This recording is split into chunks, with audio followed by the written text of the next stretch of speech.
Are you B ইউনিটে 15-16 সেশনে আসছে, আর ইউ এ ইউনিটে 15-16 সেশন, তারপরে 16-17 সেশন, 17-18 সেশন এবং 18-19 সেশন। তার মানে এ ইউনিটে পর 4বার আসছে এবং বি ইউনিটেও কিন্তু একবার। রাজশাহী বিশ্ববিদ্যালয়ে বারবার রিপিট হওয়া 10টি ইংরেজি প্রশ্ন নিয়ে আজকে তোমাদের সাথে আলোচনা করব। এই 10টি ইংরেজি প্রশ্ন যে কতবার আসছে, মানে আমি এখানে জায়গা দিতে পারি না, এমনও হয়েছে কিছু কিছু প্রশ্নে। তো একটু খেয়াল করো, দেখো যে প্রথম যে প্রশ্নটা আছে, my brother enjoys dash computer games. ঠিক আছে, এটা রাজশাহী বিশ্ববিদ্যালয়ে 17-18 সেশনে আসছে এবং আবার 21-22 সেশনে কিন্তু আসছে। তো এখানে দেখো খেয়াল করো, বলছে যে মাই ব্রাদার এনজয়েস, মানে আমার ভাই কি করে, এনজয় করে ড্যাশ কম্পিউটার গেমস। এখন এখানে তোমাকে 4টা অপশন দিয়েছে, দেখো প্লে দিয়েছে, তারপর টু প্লে দিয়েছে, প্লেইং দিয়েছে এবং বিং প্লেড দিয়েছে। ঠিক আছে, এখন এখানে তুমি বুঝবা কি করে যে কোনটা হবে। এখন তুমি সাধারণভাবে টু প্লে মারতে পারো অথবা প্লেইং মারতে পারো, বিং প্লেড মারতে পারো, কিন্তু এখানে একটা ট্রিক্স আছে। কি ট্রিক্স? দেখো কিছু ভার্ব আছে, যেই ভার্বগুলোর পরে যখন অন্য একটি ভার্ব বসে তখন ওই ভার্বের সাথে আইএনজি যুক্ত হয়। এই ভার্বগুলা কি কি? এখানে এনজয়েস আছে, এই এনজয়টা তো অবশ্যই হবে, সুতরাং এই অ্যান্সারটা প্লেইং হবে। সাথে তুমি একটু জেনে রাখো আর কি কি আছে, যেমন ধরো মাইন্ড আছে, ঠিক আছে, মাইন্ড আছে, তারপরে মিস আছে, তারপরে তোমার কোয়াইট আছে, তারপরে স্টপ আছে, তারপরে তোমার আছে কনসাইডার। ঠিক আছে, এই যে ভার্বগুলো আছে এইগুলা যখন বসে এর পরবর্তী যে ভার্বটা বসে সেই ভার্বের সাথে আইএনজি যুক্ত হয়। সুতরাং 1 নম্বরে এই এমসিকিউটা কমপ্লিট হয়ে গেল এবং এই এমসিকিউটা কিন্তু বারবার রিপিট হয়েছে। তারপরে নেক্সটে দেখো যে the Bangla translation of I have come on time. ঠিক আছে, এই I have come on time এটার কি বাংলা ট্রান্সলেশন করতে বলছে। এটা কিন্তু তোমার 19-20 সেশনে আসছে এবং 22-23 সেশনে আসছে। তো দেখো আমি সময় শেষ হবার আগে এসেছি, প্রথমটা বলছে। তারপরে বলছে যে আমি সময় হওয়া মাত্রই এসেছি। তারপরে বলছে যে আমি সময়ে এসেছি। তারপরে ডি নম্বরে বলছে যে আমি সঠিক সময়ে এসেছি। ঠিক আছে, এখানে এখানে তোমাকে একটু বুঝতে হবে যে অন টাইম। ঠিক আছে, এখানে দুইটা বিষয় তোমাকে মাথায় রাখতে হবে। দেখো দুইটা বিষয় কি কি, একটা হচ্ছে অন টাইম আর একটা হচ্ছে ইন টাইম। ঠিক আছে, অন টাইম এবং ইন টাইম। অন টাইম মানে কি হলো? অন টাইম মানে হলো সঠিক সময়। ঠিক আছে, অন টাইম মানে কি? সঠিক সময়, সঠিক সময়। আর ইন টাইম মানে কি? ইন টাইম মানে হলো সময় যতটুকু দেয়া হয়েছে সেটা শেষ হবার আগেই। ঠিক আছে, সেটা শেষ হবার আগেই, মানে সময় শেষ হবার আগেই। ঠিক আছে, এই যে বিষয়টা, এই দুইটা বিষয় যদি তুমি একটু মাথায় রাখো তাহলে এই এমসিকিউটা তোমার কাছে কোনো বিষয় না, একদম পানির মতো ক্লিয়ার। ঠিক আছে, তো দেখো এখানে যেহেতু অন টাইম দিয়েছে তার মানে আমাদের কি সঠিক সময় যেখানে আছে সেটাই কি রাইট অ্যান্সার হবে। তো এখানে দেখো যে শেষ হবার আগে, তার মানে বুঝতেই পারছো এটা ইন টাইম যদি দিত তাহলে কিন্তু এই 1 নম্বরটা হতো, এই নম্বরটা হতো। কিন্তু এখানে যেহেতু অন টাইম দিয়েছে তার মানে দেখো এখানে হওয়া মাত্রই এমন তো কোনো কিছুই বোঝায় নাই। তারপরে দেখো আমি সময়ে এসেছি এমনও কিছু বোঝায় নাই, এখানে বোঝাচ্ছে অন টাইম মানে কি সঠিক সময়ে এসেছি। সুতরাং ডি নম্বরটা রাইট অ্যান্সার। তারপরে নেক্সটে আর কি আছে একটু দেখে নিই আমরা। দেখো এই যে এমসিকিউটা, ঠিক আছে, প্যাসিভ ভয়েস করতে দিয়েছে, এই এমসিকিউটা দেখো আর ইউ বি ইউনিটে 15-16 সেশনে আসছে, আর ইউ এ ইউনিটে 15-16 সেশন, তারপরে 16-17 সেশন, 17-18 সেশন এবং 18-19 সেশন।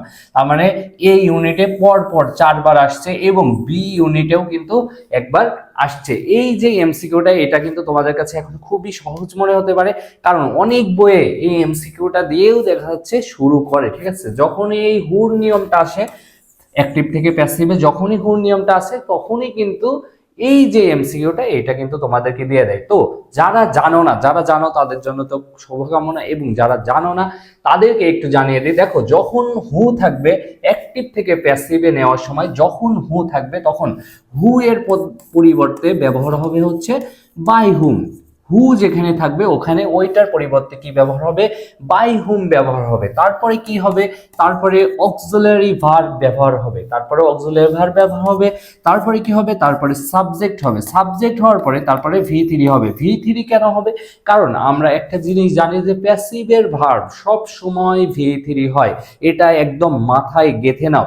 কারণ যখন তুমি একটা অ্যাক্টিভ থেকে প্যাসিভের ভয়েসটা তোমার যে এক্সামের কোশ্চিনটা দেবে সেখান থেকে বের করতে যাবে, তখন কিন্তু তোমাকে এই বিষয়টা মাথায় রাখতে হবে যে ভার্বটা কি V3-তে আছে নাকি, এইটা মাথায় রাখবা। তাহলেই দেখবা মোটামুটি তোমার ওখান থেকে দেখবা দুইটা অপশন তুমি বাদ দিয়ে দিতে পারছো, ঠিক আছে। তো এখন এখানে খেয়াল করো যে এমন কোথায় আছে, আমরা একটু দেখি। দেখো হুর জায়গায় হুই আছে, সুতরাং এটা কি ভুল। তারপরে হুর জায়গায় হুই আছে, সুতরাং এটা ভুল। তারপরে দেখো এখানে বলছে যে by whom the bad was killed, ঠিক আছে, এখানে একটু মিস্টেক হয়েছে, এখানে আসছে বার্ড হবে। তো by whom the bird was killed, তো যাই হোক এইটাও কিন্তু ভুল। কারণ কি, বাই হুমের পরে এখানে আমাদের শর্ত অনুযায়ী অক্সিলারি ভার্ব আসার কথা, কিন্তু আসছে কি সাবজেক্ট। তারপরে দেখো ডি নম্বরে দেখো যে by whom was the bird killed, ঠিক আছে। এই যে ওয়াজ, এই যে ওয়াজ হইলো, ঠিক আছে। দেখো এই যে আমি তোমাদের যেই রুলসটা বললাম সেই অনুযায়ী প্রথমে বাই হোম, তারপর অক্সিলারি, তারপর সাবজেক্ট, তারপরে V3, বাস ক্লিয়ার, ঠিক আছে। তারপরে দেখো নেক্সট যে এমসিকিউটা আছে এটা কিন্তু তোমার RU 16-17 সেশনে আসছে, এবং এই সেম জিনিসটা একটু ঘোরাই দিয়েছে, একটু ঘোরাই দিয়েছে পরের বছরে দিয়ে তোমার 17-18 সেশনে আসছে। কি বলতে যাচ্ছে দেখো যে আই মাস্ট গো, ঠিক আছে, I must go dash the account, ঠিক আছে। এখন দেখো আই মাস্ট, আমি কি করব, অবশ্যই করব। গোর পরে কি বসবে, গড় পরে ফর বসবে নাকি ইন বসবে নাকি থ্রো বসবে নাকি ফরওয়ার্ড বসবে, ঠিক আছে। এখন এখানে কি বলছে আমাদেরকে, দেখো অ্যাকাউন্ট, ঠিক আছে। অ্যাকাউন্ট মানে কি, এখন মানে আমরা জানি যে আমাদের কি হিসাব নিকাশের যে বিষয়টা সেটা। তো এখানে এখানে হবে হচ্ছে গো থ্রো, এটা তোমাদের যে গ্রুপ ভার্ব, ঠিক আছে, এটা তোমাদের কি গ্রুপ ভার্ব, প্রতিদিন পড়ছো না, ওখান থেকেই কিন্তু আসছে বিষয়টা, ঠিক আছে। তো গো থ্রো মানে কি, গো থ্রো মানে হচ্ছে খতিয়ে দেখা বা পরীক্ষা নিরীক্ষা করে দেখা। তো বলছে I must go through the account, মানে কি আমাকে যে অ্যাকাউন্টটা আছে এটা পরীক্ষা নিরীক্ষা করে দেখতে হবে, বা বাংলায় যদি আমরা একদম সহজ ভাষায় বলি তাহলে আমাকে হিসাবটি খতিয়ে দেখতে হবে। তারপরে নেক্সটে দেখো এই যে প্রশ্নটা বলছে, দেখো please go dash this document, ঠিক আছে। যেহেতু তুমি জেনে গেলে আমি তোমাকে কেবলই বলে দিলাম গো থ্রো মানে কি, গো থ্রো মানে হলো তোমার পরীক্ষা নিরীক্ষা করে দেখা। তো এখানে বলছে যে প্লিজ মানে কি দয়াপূর্বক, গো থ্রো মানে কি পরীক্ষা নিরীক্ষা করে দেখো দিস ডকুমেন্ট, ঠিক আছে। ডকুমেন্টটাকে কি করে দেখো, পরীক্ষা নিরীক্ষা করে দেখো, বা ডকুমেন্টটা সঠিক আছে নাকি এটা তুমি একটু হিসাব মিলিয়ে দেখো, ঠিক আছে। তারপরে নেক্সটে কি আছে একটু দেখে নিই আমরা। নেক্সটে দেখো what is the verb form of woman, ঠিক আছে। ওম্যান এর ভার্ব ফর্মটা বের করতে বলছে। তো এটা দেখো RU 15-16 সেশন এবং 19-20 সেশনে আসছে। তো তারপরে দেখো এখানে এ নম্বর দিচ্ছে ওম্যান হুড, ঠিক আছে। হুড কোন ক্ষেত্রে বসে, দেখো তোমরা সবাই জানো হুড যখন বসে তখন সেটা কি হয়, নাউন হয়। তারপরে শোন যখন বসে তখন কি হয়, নাউন হয়। ওম্যান নিজেই তো একটা নাউন, ঠিক আছে। তো এখানে এখানে যেই অপশনগুলা দিয়েছিল সেখানে ওম্যানাইজটাই হচ্ছে তোমার ভার্ব। ওম্যানাইজ মানে কি, কোনো মেয়ের পিছনে ঘোরাঘুরি করা, ঠিক আছে।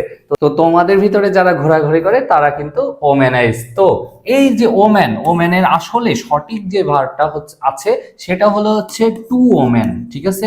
টু ওম্যান এইটা হচ্ছে সঠিক ভার্ব, কিন্তু যেহেতু ভার্সিটি অ্যাডমিশনে এইটা তোমাকে অপশনে দিয়েছে সুতরাং আমি তোমাকে এটা জানিয়ে দিলাম।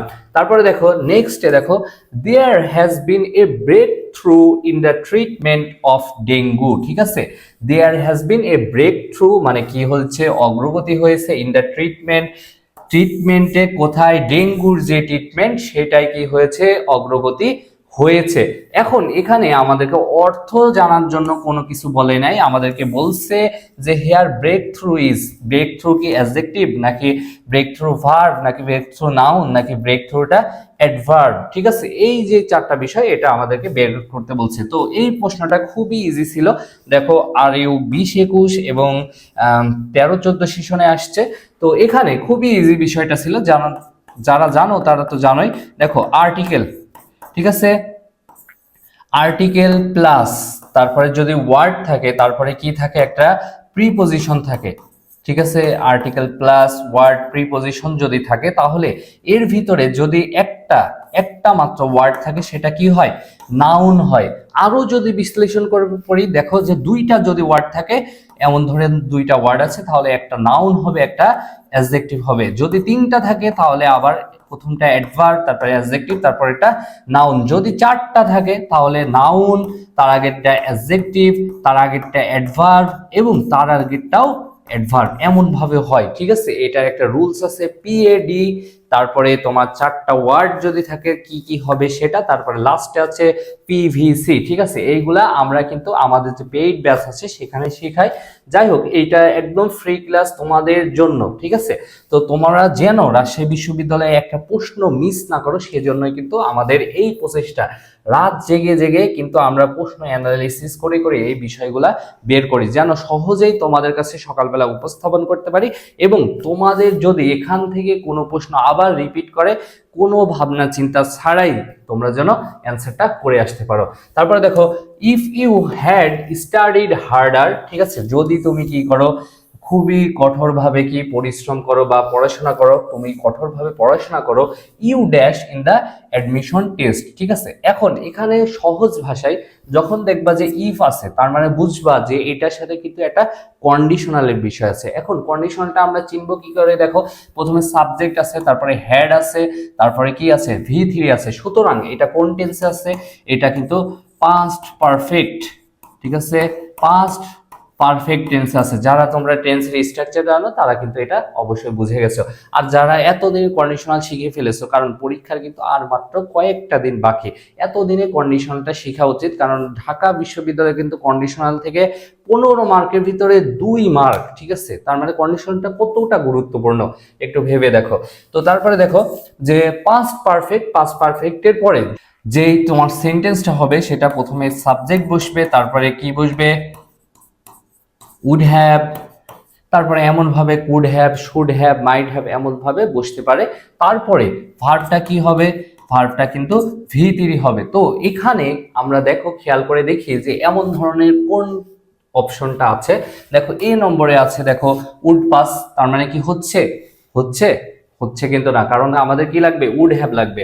তারপরে দেখো উড হ্যাভ বিন পাস, ঠিক আছে, এটা কি হচ্ছে, হচ্ছে না, কারণ কি আমাদের যে ভার্বটা সেটা কি হতে হবে, V3 হতে হবে। সুতরাং বি নম্বরটা, সি নম্বরটা ভুল, বি নম্বরটা দেখে যে উড হ্যাভ পাস, সুতরাং এইটাই কিন্তু হচ্ছে। এটার সাথে সাবজেক্ট আছে, তারপরে would have, could have, should have এটা থাকবে, তারপরে ভার্বটা কি থাকবে, V3 থাকবে। আমাদের যে থার্ড কন্ডিশনালটা ছিল, কোন কন্ডিশনাল, থার্ড কন্ডিশনাল, মনে রাখতে হবে কোন কন্ডিশনাল, থার্ড কন্ডিশনাল। কন্ডিশনাল যে চারটা, zero conditional, first conditional, second conditional, third conditional, সেই থার্ড কন্ডিশনাল থেকে কিন্তু এই প্রশ্নটা আসছে। সুতরাং থার্ড কন্ডিশনাল কিন্তু ভুললে চলবে না, ঠিক আছে। তারপরে দেখো he had many acquaintance but few really close friend. তো এখানে বলছে যে হি হ্যাড মেনি অ্যাকোয়েন্টেন্স, মানে তার কি অনেক পরিচিত ব্যক্তি ছিল, বাট কিন্তু ফিউ, ফিউ মানে কি আমরা জানি যে নেই বললেই চলে, ফিউ রিয়েলি ক্লোজ ফ্রেন্ডস, ঠিক আছে, কিন্তু তার একদম সত্যিকারের যে বন্ধু সেটা নেই বললেই চলে, ঠিক আছে। তো এখানে দেখো যে দিস ইজ দ্য এক্সাম্পল, এখানে আমাদের অর্থ চাই নাই, আমাদের জাস্ট বলছে যে এখানে এটা কোন ধরনের সেন্টেন্স, ঠিক আছে। এটা সহজ, খুবই সহজ একটা প্রশ্ন। দেখো যে এই যে যখন দেখো বাট আছে, বাটটা কোন সেন্টেন্সে থাকে, বাটটা কিন্তু কম্পাউন্ড সেন্টেন্সে থাকে, কম্পাউন্ড সেন্টেন্সের একটা কনজাংশন। সুতরাং এটা আমরা সহজেই মেনে দিতে পারছি যে এটা একটা কম্পাউন্ড সেন্টেন্স। তারপরে নেক্সটে দেখো আর কি কি আছে একটু দেখে নিই আমরা। এখানে দেখো, ঠিক আছে, যে it is a mystery where he works, ঠিক আছে। এখানে আমাদেরকে আইডেন্টিফাই করতে বলছে যে নাউন ক্লোজ নাকি এটা অ্যাডজেক্টিভ ক্লোজ নাকি অ্যাডভার্বিয়াল ক্লোজ নাকি প্রিন্সিপাল ক্লোজ, ঠিক আছে। এখন আমাদের যে ক্লোজ নির্ণয়ের সিস্টেমটা ছিল সেটা একটু ভাবতে হবে। দেখো প্রথমে যদি নাউন ক্লোজ হয় তাহলে তুমি কি করতে পারবা, ইট দ্বারা রিপ্লেস করতে পারবা এবং এটার অর্থও হবে, ঠিক আছে। তারপর অ্যাডজেক্টিভ ক্লোজে কি ছিল, অ্যাডজেক্টিভ ক্লোজে তুমি ইট দ্বারা রিপ্লেস করবা এবং ওইটার অর্থ হবে না, এবং তার পূর্বে নাউন অথবা প্রোনাউন যদি থাকে তাহলে ওটা অ্যাডজেক্টিভ ক্লোজ।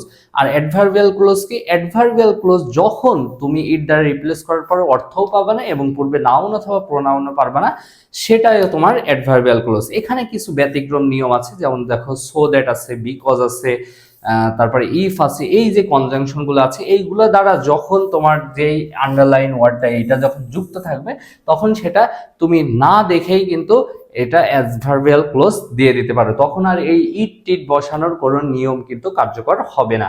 তো এইটাই হচ্ছে সহজ নিয়ম। যাই হোক, এটা হচ্ছে তোমার নাউন ক্লোজ, আমি যে নিয়ম বললাম সেই নিয়ম অনুসারে।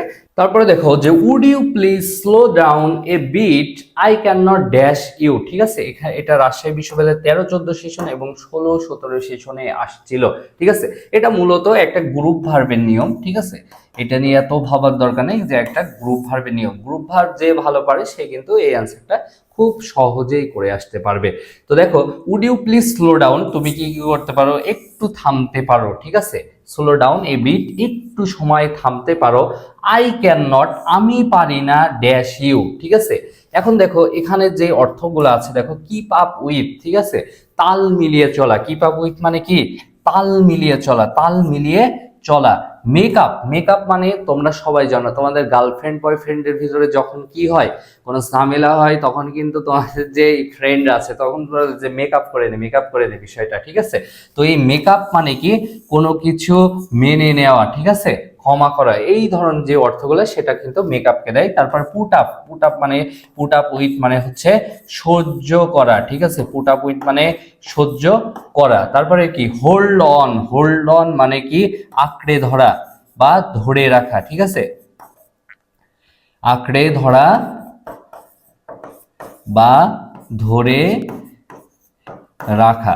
সুতরাং এখানে আমাদের একটু অর্থটা যদি বুঝতে পারো তাহলে হবে যে তুমি would you please slow down a bit, তুমি কি কিছুক্ষণের জন্য কি হতে পারো, একটু স্লো হতে পারো। ঠিক আছে, আই ক্যান নট, আমি পারছি না বা আমি পারি না, ড্যাশ ইউ। ঠিক আছে, আমি তোমার সাথে কিপ আপ উইথ মানে তাল মিলিয়ে, তাল মিলিয়ে চলতে পারছি না। ঠিক আছে, এখানে কি মেকআপ দিতে পারবা, আই ক্যান নট, আমি পারি না।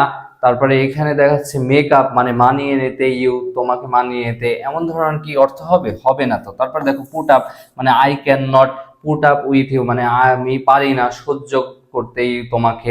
তারপরে দেখো যে হোল্ড অন, ঠিক আছে, আঁকড়ে ধরা। ঠিক আছে, I can not hold on to you. ঠিক আছে, আমি তোমাকে আঁকড়ে ধরতে পারি না। ঠিক আছে, এইটার সাথে এই প্রথম যেই সেন্টেন্সটা আছে এটার সাথে কিন্তু এই পরের তিনটাকেই কোনো সঙ্গতিপূর্ণ অর্থ দিচ্ছে না। এই ছিল 10টা এমসিকিউ প্রশ্ন, যে 10টা এমসিকিউ তোমাদেরকে খুবই সুন্দরভাবে বিশ্লেষণ করে বুঝাই দেওয়ার চেষ্টা করছে। আশা করছি তোমাদের ভালো লাগছে, এবং এমন ধরনের যে আপডেটগুলো আছে সেগুলা কিন্তু আমরা তোমাদের সামনে এই কয়েকদিন ধরে দিতেই থাকবো। সুতরাং আমাদের পেজের সাথে যুক্ত থাকো। আজকের মতো এখানেই শেষ করছি, আল্লাহ হাফেজ।